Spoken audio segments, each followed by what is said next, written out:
Good afternoon. Welcome to the second international webinar of 2021 organized by Vets and Clinics by Advance. My name is Alba Martos. I'm the International Veterinary Manager of Affinity Pet Care. And today I'm very happy to be here with Núria Vizcaíno.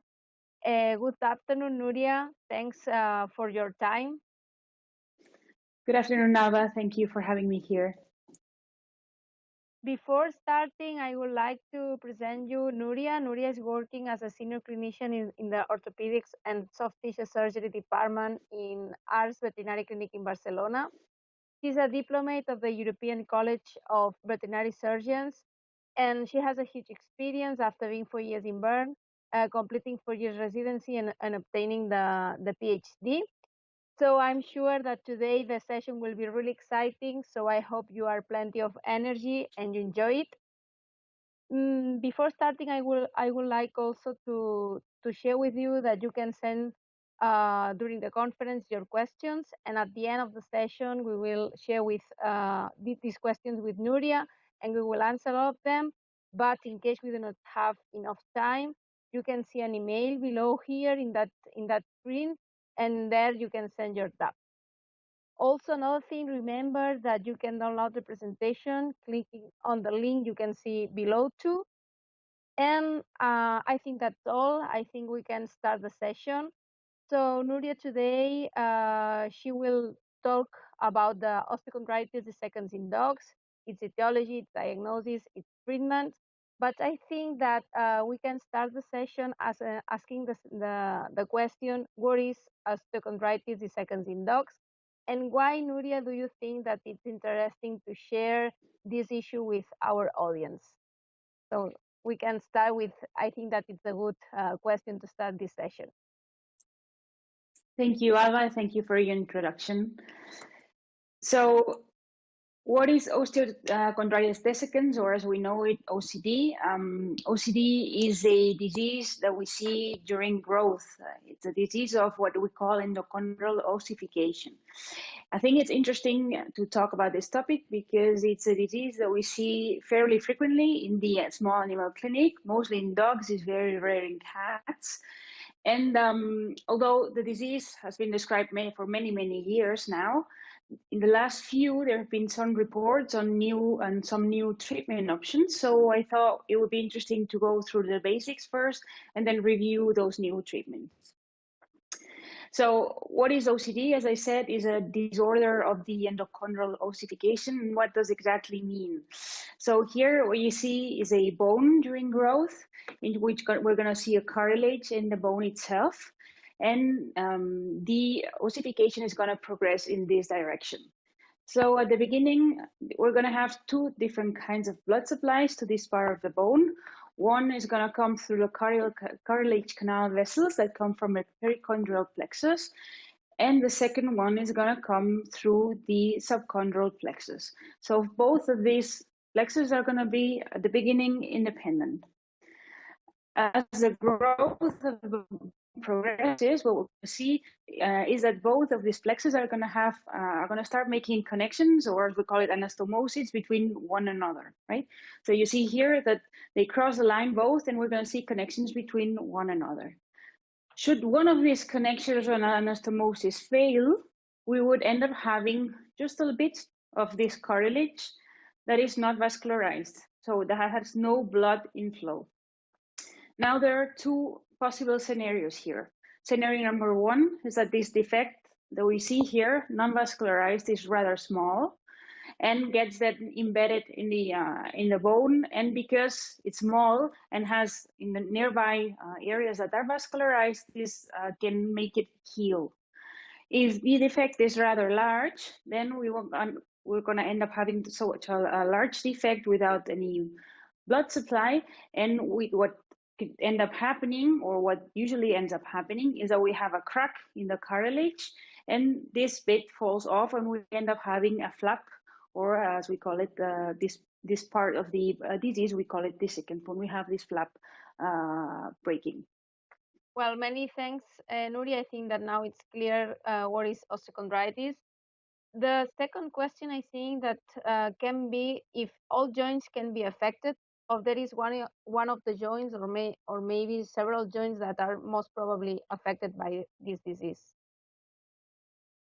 Well, it has been described in several joints, but not all of them. It could be that in the future we start seeing some new descriptions. For sure, the top two most common are going to be first off the shoulder joint and second off the elbow joint. Those are the most frequent places in dogs. In the shoulder joint, we're going to see it at the caudal part of the humeral head. And on the elbow joint, we're going to see it at the level of the medial compartment in the medial part of the humeral condyle. It has also been described, as I said, in other joints, such as the stifle joint, although it's not quite common. It is very common, though, in human medicine. It has also been described in the hip joint. It's quite rare. I think there's only a few case reports describing this lesion in that joint. It is a little bit more common in the lumbosacral area, so in the vertebrae. There's one case report at the level of the cervical vertebrae, but it's more common maybe in the lumbosacral, so L7S1. And lastly, we can also see it in the tarsus. Many thanks, Núria. I think that, well, we can continue analyzing if there is any risk factor that can predispose the dogs to have OCD. What's your experience or what news we have about that? So there's a little bit of controversy on which are the that can predispose a dog to have OCD. There is for sure a big genetic factor, and that we know for sure. The heritability of the OCD comes up to 45%, so it's quite high. So that's one big thing that we certainly know. We also know that large breed dogs are at higher risk, and actually it's very strange that we see it in smaller dogs. Sometimes it's been thought that it's because sometimes they have different number of secondary growth centers. So this could be the reason why they don't do it as often, but it's not quite clear. For sure, large breed dogs, males, and genetic factors very high on the list of risk factors. And then there's a little bit of controversy as well on how diet might affect the appearance of OCD. So there are a few studies, but mostly they're done in very specific breeds, so Great Danes mostly, in which they would give them different concentrations of calcium in the diet, and they will also play on how much food they would give the puppies. It would seem like diets with high intake of calcium would maybe predispose dogs to have OCD, and those dogs that would have food ad libitum, they would be also at higher risk. But these studies need to be read with a little bit of care, because the groups are rather small and they only target one specific breed. So we don't know if it's really, this could be then generalized to all the rest of the population of the dogs. Okay, so now if we know that there are some specific risk that can predispose the dogs to have osteochondritis, what we can do to prevent that disease? So how we can manage and avoid, or trying to avoid, that they have OCD? So Alba, because the only thing we know for sure is that the inheritance is really high, the first thing we can do is stop breeding with those dogs that have an OCD. That's sometimes difficult because breeders are not often clear about those, and they have and they still keep on breeding with dogs that have OCD or that have had puppies with OCD, and those dogs should be discarded as breeders. That should be the number one issue to stop preventing it. The second thing will be the diet. As we said, it's not quite clear how the diet affects the appearance of OCD, but I think that it makes sense, first off, that we think about giving puppies a balanced diet. So trying to avoid high or very low calcium intake, so a balanced diet basically. And it's also we're going to try to avoid that they grow really fast. So we're going to try to avoid giving them food ad libitum, especially in dogs that have a lot of anxiety with food and they cannot control themselves. We're going to control the food intake, not only for the OCD, but for many other problems of growth, like hip dysplasia, etc. How then about barf diets or raw food diets? There are some owners that are really keen on giving this kind of diets to dogs. I stopped opposing that. However, if you have an owner that you're seeing that has a puppy that potentially is at risk for having OCD, and they're not gonna be willing to feed them with kibble, the best thing you can do is try to make them give them the contact of a good nutritionist, because it's really difficult to give a good balance to puppies. Their needs, they change very often. So about every 3 weeks they would change their diet. So if they go this way, which is not my favorite, but still it is a way, they make sure they have a good specialist that can guide them through this nutrition. And last, there's also the debate if exercise can cause or can predispose a dog to OCD. Now, there's few studies on how trauma to the joints, even it's micro trauma, so from jumping, can affect those. And in the end, there's no clear consensus on how it can affect it. It seems like it could play a role.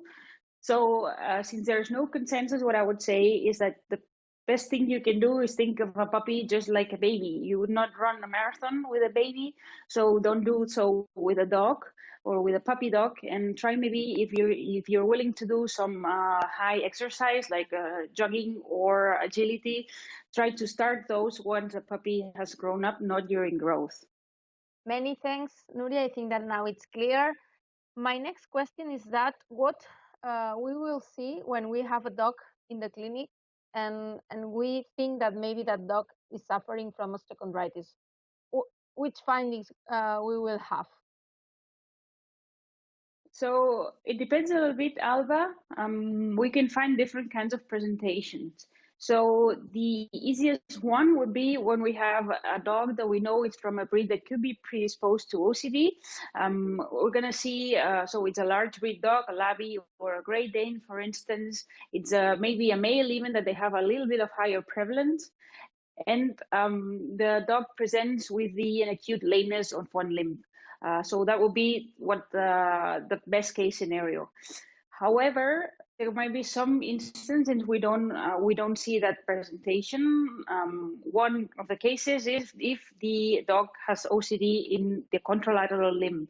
So when we have a dog that has both anterior limbs affected or both hidden limbs affected, what's going to happen is that most of the time we don't see a clear lameness.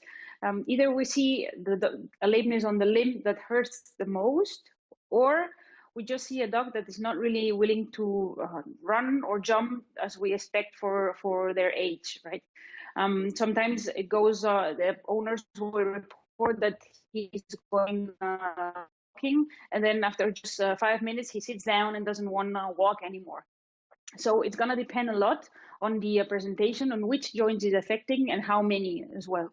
Also, sometimes the lameness doesn't start all of a sudden, but it kind of slowly comes in, slowly progresses, and then it's a little bit harder for the owners to know when exactly it happened, it started, or even to notice that their dog is limping. And when it comes during the orthopedic exam itself, so the palpation, we're going to find mostly pain in the joints. Puppies are really expressive usually when it comes to pain, so they really show when they're painful, which is very useful in the orthopedic exam. And we're going to try to do, especially on the shoulder, on the elbow, or in the stifle joint, we're going to try to manipulate the joint. So we put pressure on the area where the OCD defect is most commonly seen to elicit some pain response. So in case of the shoulder, we're going to press the humerus against the scapula while we're flexing the joint. So that should create a pain response of the puppy. Also, if we do it on the elbow, we're going to do the same process or the same test that we do when we check for a breakage of the coronoid process. So we're going to flex the elbow and do an internal rotation of the extremity, and that should also elicit a pain response.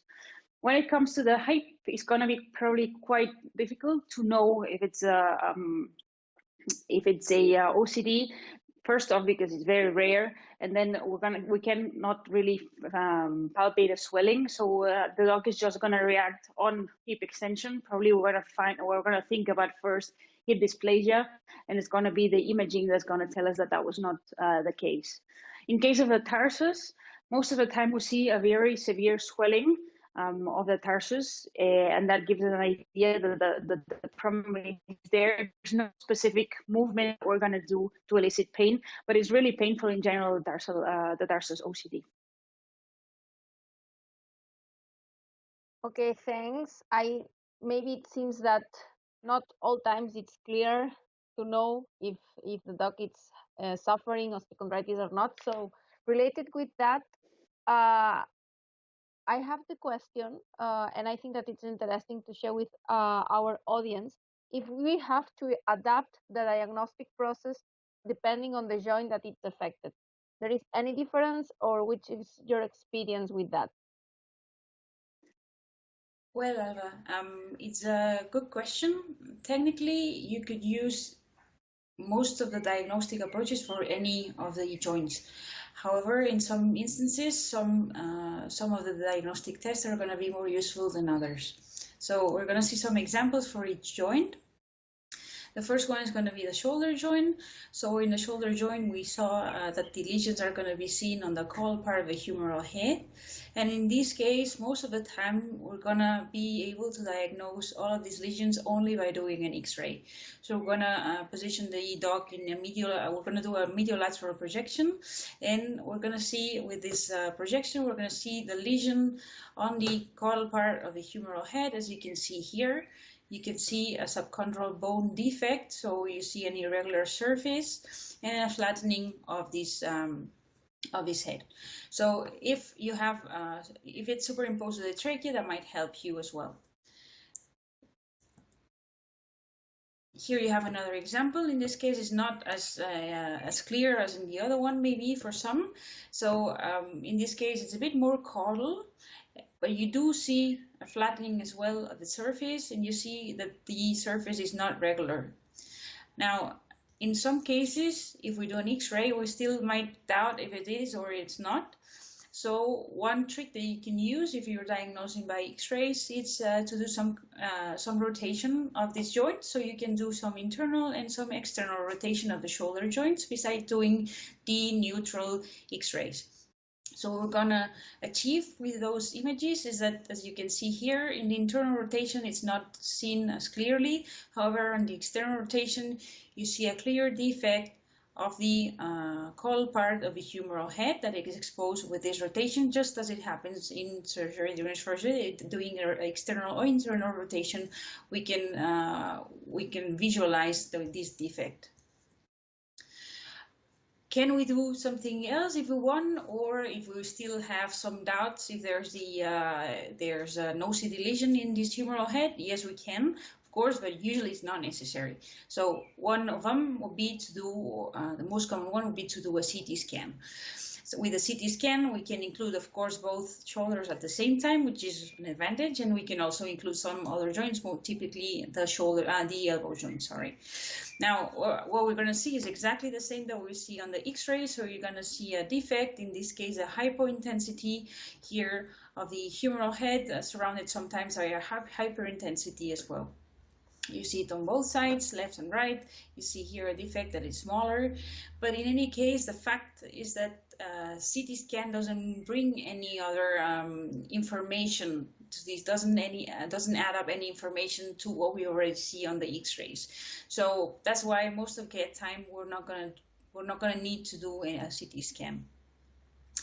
What if we don't have a CT scan on our clinic? Well, another option would be to do a positive contrast arthrography, like you see in this case. So we're going to inject contrast in the joint, and that's going to allow us to see not only if we have a defect of the subchondral bone like we have it here, but we can also visualize some other structures such as the biceps tendon and the joint. So what's going to happen when we put contrast in a joint that has an OCD is that this contrast is going to flow into the subchondral bone, so we're going to see it infiltrating the defect. So in case we still have doubts with the plain x-rays and the internal and external rotation and we don't have the option to do a CT scan, a positive contrast arthrography would be also a possibility for us. Now, when it comes to the elbow, things change a bit.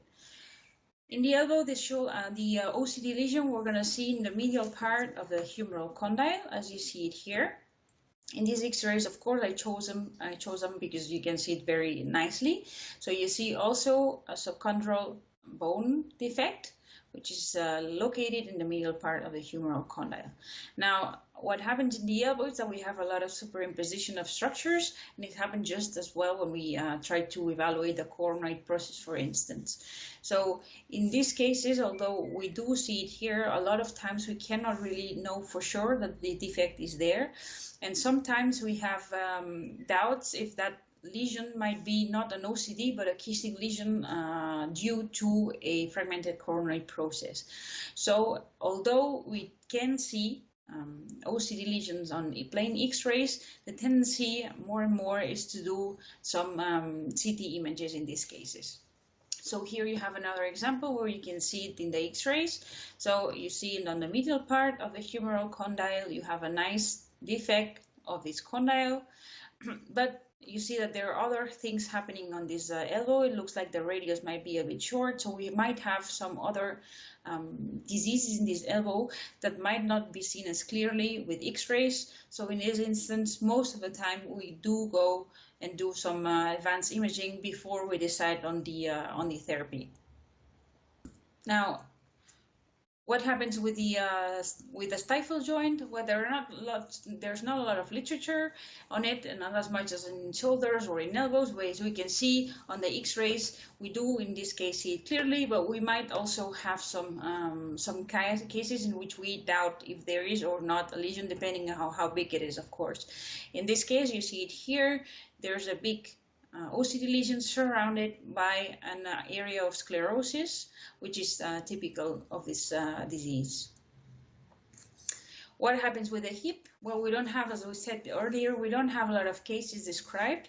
So in case of the hip, we might see it also with x-rays, just as the case that you see here described. However, in some instances, it might be a bit difficult to see it, and in these cases, probably some advanced imaging might help. The same is going to happen with the tarsus. The tarsus is a joint where we have a lot of superimposition between structures, and as we see in the images, we know there's something happening because there's a lot of increased radiopacity of the soft tissue, so we have a lot of swelling of the soft tissue, so that we know there's something going on. However, it is very hard due to superimposition to see this defect. The defect in this case is going to be at the area of the trochlea of the talus, so it gets hidden between the tibia and sometimes even the calcaneus, which is superimposed, and that makes it sometimes very hard to see the lesion. You see that there's something happening, you don't see quite what this something might be. So in this case, the CT scan might help a lot, as you can see it here. Here you see that this dog has a bilateral disease, right? So the trochlea of the talus is missing a little bit. You see some fragment right there, plus the soft tissue swelling. So it really adds a lot of value to the CT scan in these cases. Many thanks, Núria. I think that now we have detailed information about how to diagnose OCD. So now it's time to move to the treatment. And the first question I have is, which is the most common treatment that we have for this disease? If you can explain us, which is your thoughts about that? So the most common treatment is going to be debridement of the lesion. That means that we're going to remove this cartilage flap, and we're gonna debride of the recipient area. So the idea behind this technique is we're gonna try to bring some mesenchymal cells to the area so that they cover all the recipient bed, and with time we hope to have some fibrocartilage in the lesion covering this lesion area. We're never gonna have articular cartilage growing back spontaneously again, so we can forget about that. But we're going to stop having contact between the upper cartilage and the defect. So that's going to help with the pain, and by covering with fibrocartilage, that's going to ease as well the process. This we can do with arthroscopy, as you can see it in this picture. So you can see with some small instruments like this curette, we're going to scratch or debride all the area where we have this flap falling off. We're going to see the edges. We want to see the edges of the cartilage being homogeneous, so not having a very thick cartilage, which is usually part of the lesion as well. The same thing we can do in all joints. Here you see an elbow. So this is the medial part of the humeral condyle, and you see a large OCD defect that's falling off. This is a cartilage falling off. So we would now enter with the curette, as we saw earlier, and debride all of this bed to make these mesenchymal cells come out and cover then with fibrocartilage this area. We can do, not only we can do a curettage with the curette that we saw earlier, but there's also described some other techniques, like with pigs and owls, but the idea will be behind them is exactly the same. So we're going to see that we're going to try to bring some mesenchymal cells to the area. Now, some people say that if you do such kind of, if you use such kind of instrument, you might impact the bone, and you're not going to have so much bleeding, but you can see what you prefer the most when you're doing it. Now, here you see what we did. We debrided the lesion on the medial compartment of the medial part of the elbow joint. Sorry, you see you have some bleeding of the area, so that's going to be our goal, right? To bring the mesenchymal cells here and cover the defect. This we can do either with arthroscopy, but we can also do it by arthrotomy. It's a little bit less elegant, but it's doable. In some joints, it's going to be a bit more difficult, but what we see here is the shoulder joint, which has a relatively easy approach to it. So you see here on the left side, you see the caudal part of the humeral head, and you see a line that separates the cartilage that's normal from the defect. And after debridement, you can see here that you have a huge defect that we have debrided already, and it's bleeding. So doing it by arthrotomy is also an option. In case of the elbow joint, it's a little bit more complicated because you're not going to see it as nicely as you see with the arthroscopy. But if arthroscopy is not an option, but arthrotomy it is. Thanks, Núria. So I think that now it's clear which is the most common treatment. But adapt, I have it's okay. If we do this treatment and it does not work, which other options we have to treat OCD in our dog?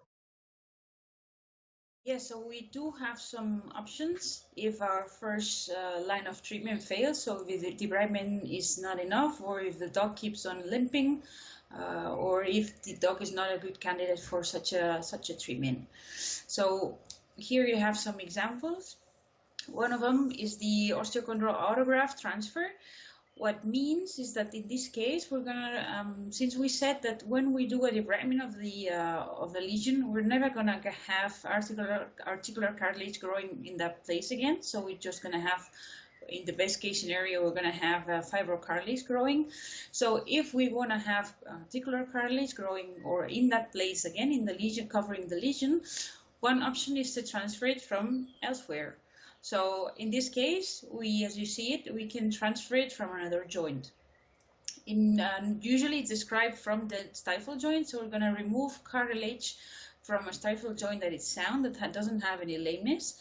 Usually we take it from places where there's no contact with other cartilage, so as you can see it here, right?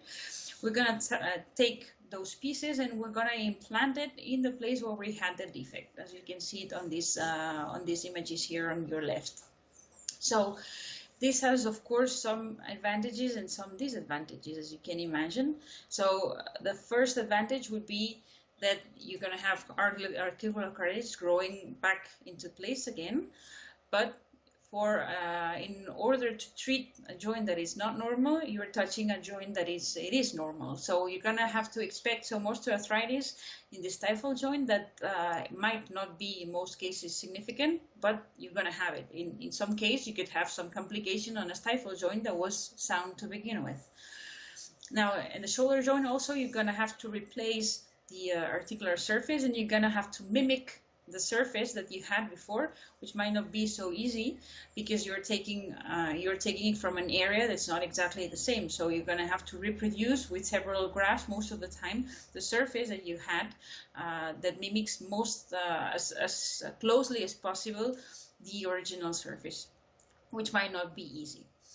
You can see that this it's in a way it's good because you're going to have the articular cartilage growing, but the fact that you have to touch a sound joint to fix another one kind of make people that start looking for alternatives, so we would not have to operate in a joint that was sound. So here you have one of the alternatives, but the idea behind the surgery is exactly the same. So in this case, what we did is we take a synthetic graft. So this is not, this doesn't come from the joint of the stifle joint. So this is an implant that's gonna replace this cartilage defect. So we're gonna put this implant instead in the position where this flap fell off. Now the advantages, of course, is that you're not gonna touch any sound joint.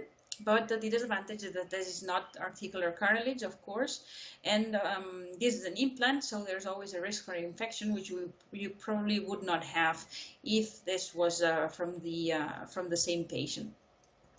Now, these implants have some advantages over time because they have some porous surface which gonna allow bone ingrowth into them. So with time they're meant to be very stable because once the bone grows into it, they're meant to be to hold very good and be less likely to get infected. However, it's still an implant. So there's always a pro and con for each treatment. In this case, we see that not touching another joint might be a good option, but you have to consider some other complications that might develop in the future.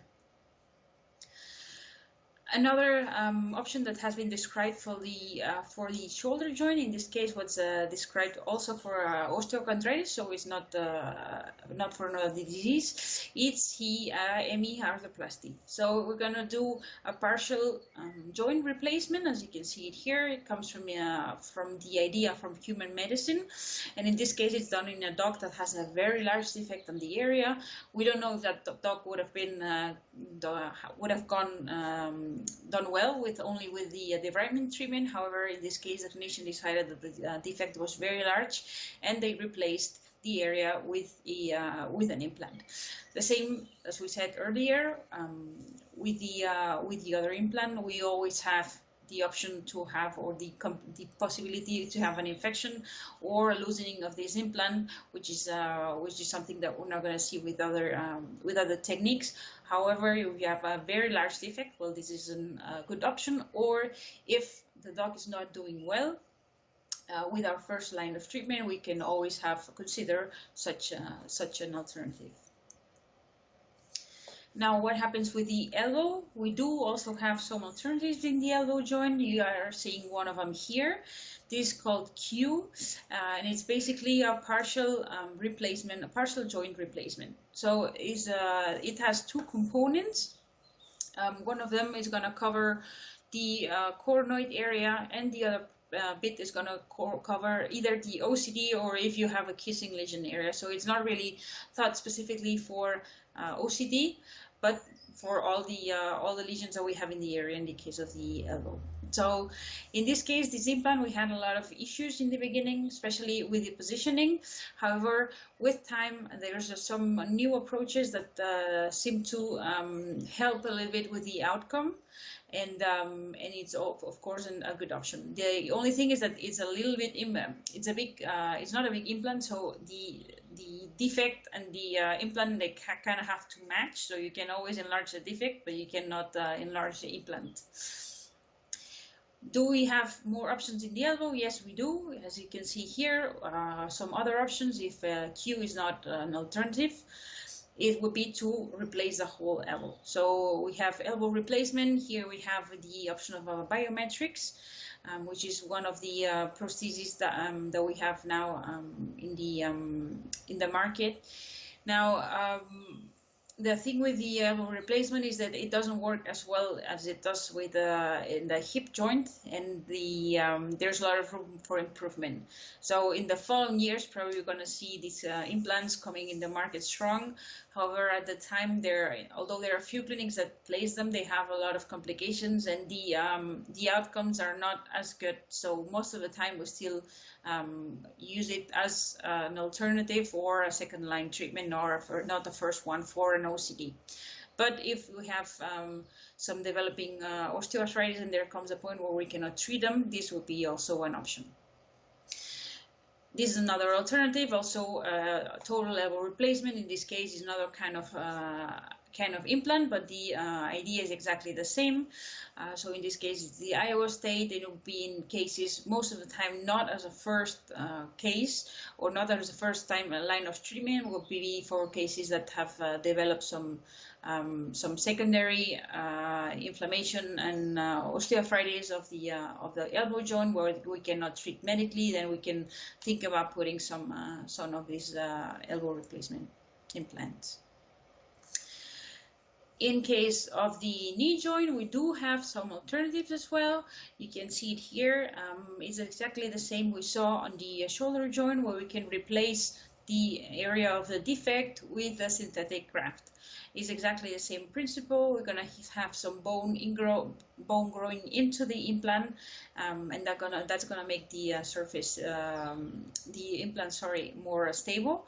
And as we said, the good is that you don't have to take cartilage from elsewhere. Although here you could take it from the same stifle joint, so you would not touch a sound joint. You could take it from the same one and replace it on the area where there's contact. But on the other hand, you can place this one, and if you place an implant, you always have the risk of having an infection and not being able to get rid of the infection while the implant is in there. Another option, usually not the first line of treatment, is total knee replacement, as you can see here. So instead of just replacing the area where you have the defect, you could replace the whole stifle joint. Now, this is not used usually as a first line, as I said, but it's usually when we have an evolution of this lesion over time, and we have a lot of osteoarthritis, and we cannot treat it only medically. Then we would replace it. We would replace the whole joint to get rid of the pain and give the patient a better quality of life. In the hip joint, there are not a lot of cases, as I said earlier, so we cannot tell how good or bad they do as a group in the future. However, if we would try the first line of treatment and that doesn't work, we could also always think about the total hip replacement. In this case, it works really well. Docs do they do bear weight from the day one, and they do really, really well. So this is a really good option in case of having an OCD in the hip joint that either we didn't see or we do see and it's not working. The patient is not a good candidate for the first line of treatment. And in case of the tarsus, if the first line of treatment doesn't work, we do have some alternatives. Most of the time will be to do an arthrodesis. So by fixing the joint and removing the cartilage surfaces and ossifying this joint, we're gonna at least get rid of the pain or be able to manage this pain better if the dog is not doing well. So it's not a very elegant option, we have to say, because the dog is not going to have any movement of the joint, but they tend to be quite painful in this area, so at least we're going to be able to manage this pain. So arthritis is certainly an alternative once we have done debridement, and if the dog is not doing fine, we can always offer this option to the owner. Really interesting, Núria, to see the options we have for different joints. The next question I have, it's related with the treatment A. If we debride the joint, this joint in the future can have osteochondritis, or just with the treatment it's completely solved and we don't have to suffer for that joint again? So certainly this dog, when we do a debridement or when we have a lesion, let's say on a joint, we can know for sure that the dog will develop osteoarthritis 100% of the time, right? So only because the dog had the lesion, we're going to see osteoarthritis developing.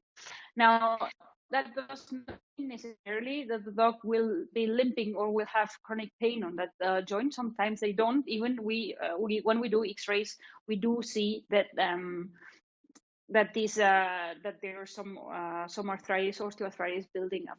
So 100% of the time we're going to have osteoarthritis on the joint, and that's something that we need to discuss with the owner before the surgery itself, so that they understand it is not only the surgical fault, but it's also the nature fault, right? Only because the lesion is there.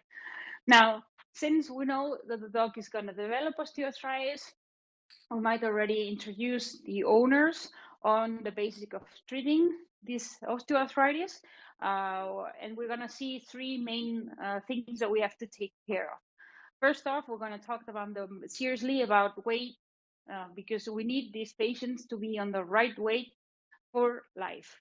Not only for the surgery, not only for the recovery, but for life. We need those patients to be rather on the lean side, not on the fat side, right? This is gonna affect the most to their outcome. So when they're lean, they walk, they don't have that much weight on their joints, and they walk better. So it's really, really important that they understand that.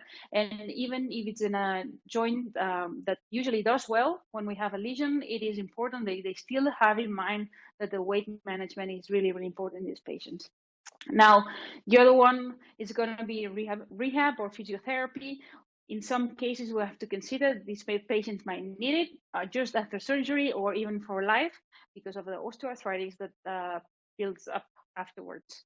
And third, and not less important, we have to consider that these patients might need some kind of analgesia, either for a while or sometimes for life. And we also usually talk about multimodal analgesia because we're going to try to give them a combination of things that makes us that allow us to bring the doses and the frequencies to the minimum, and then we can also diminish the chances of secondary complications due to these drugs, and that's going to also help us that they walk, they'll do better without, or they can live, have a good quality of life with their arthritis. Thanks, Núria. Well, I think that we can move to the last question, to the last part of this session. And I think we can talk a little bit about knowing that this disease is maybe for all life, or quite sure for all life. The prognosis we have for the dog is different depending on the joint affected, or what do you think about what we can expect with that dog that is suffering OCD?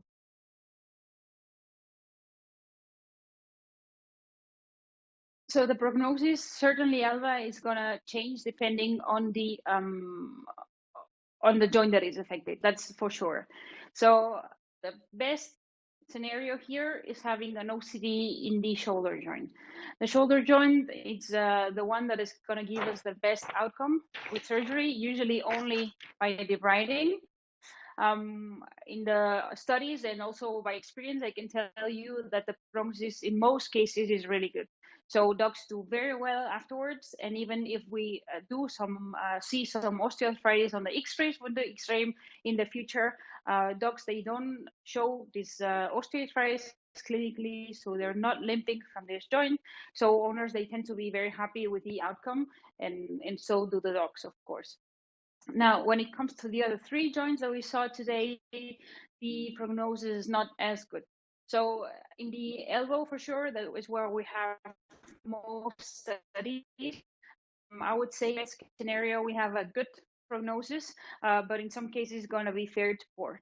It also depends on how many other lesions do these dogs show in the elbow, because we said they can have other lesions associated, such as fragmented coronoid process, or they can have incongruency, etc.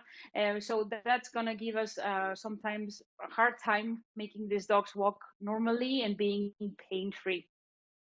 When it comes to stifle, the prognosis is also thought to be guarded to poor.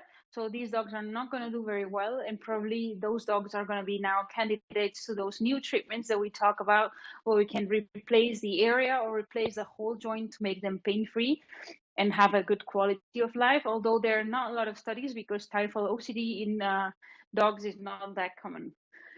And the same happens with the tarsus. The tarsus, the prognosis is not going to be very good. It's going to be, best case scenario, I would say, fair. Of course, there could be some that reacts well to treatment, but most of the time it's going to be fair to poor.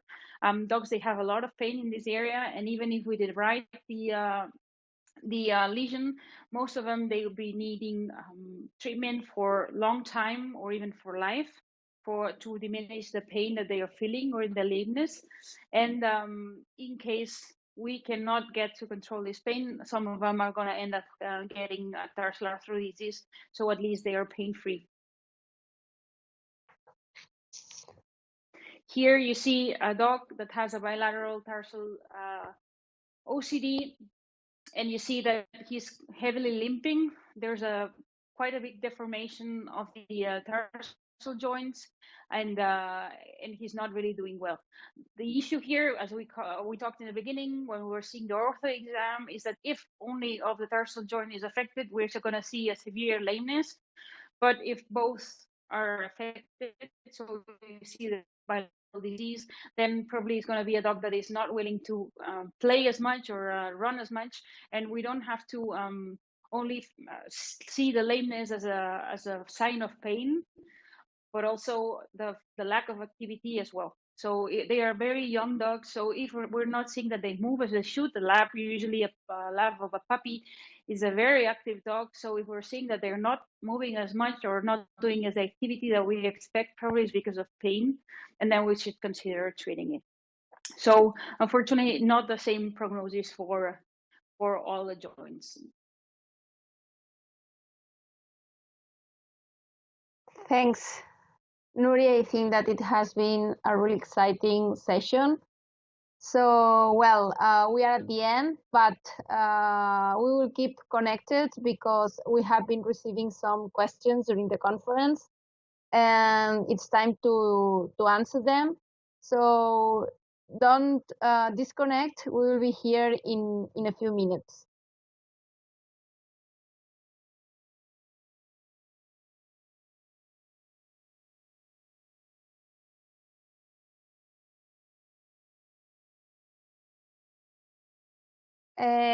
We are here again. So, well, we will share with the audience the first question we have received. It's related with if we have a deformity in a limb, for example, that it has been described in humans that it predisposes to the OCD. So it's the same in dogs. There is any study that correlates deformity in the limbs with OCD, or which is the news we have for dogs? So Alva, is not quite clear if it happens the same as it does in humans when they have deformation of the stifle joint in humans mostly. In case of dogs, it's thought that the hyperextension of the tarsocrural joints may be predisposing to it, but it has not been proved. And there's also the theory that maybe elbow incongruity may be one of the reasons why dogs develop osteochondritis in the elbow joint, because of having an incongruency predisposes the weight not to be balanced between radius and ulna. But to this time point, it's only theory, so we're not sure it does affect. Many thanks for your answer, Núria. Let's move to the second one. The second one is about if we have a case with OCD in the spine, which is the diagnostic and how we can treat this kind of OCD. Can you share with us your experience? Yeah, sure. So in case of OCD in the spine, mostly, first off, we're going to see, which I didn't say before earlier, is that it might present only with pain in the area, with lameness, or we can have some neurological deficits in this case. So sometimes we could have it. It could be difficult to differentiate it with some hidden limb disorders. Now, to diagnose it, we could have a suspicion on X-rays, but most of the time, before we decide on treatment, we're going to go for advanced imaging. So it's going to be best case scenario. We would do a combination of CT and MRI, so we can do the bony part really well on the CT scan, and we can see the soft tissues of the spinal cord with the MRI, which would be the best case scenario. In case we don't have these options, so CT scan would probably do before we decide how to approach it. And then when it comes to treatment, we would, depending on if it's a single lesion, we have other things. We most commonly remove the fragment via a dorsal laminectomy. Thanks, Núria. Well, we are out of time, so I think that we have arrived to the end of this session. I hope you have enjoyed. I think that it has been really, really exciting. And well, on the one hand, thanks, Núria, again. And on the other hand, just for our audience, remember that we will come back next month with more webinars. So we hope to see you there. And thanks for your time. Thanks for being here with us. And well, see you soon. Bye-bye.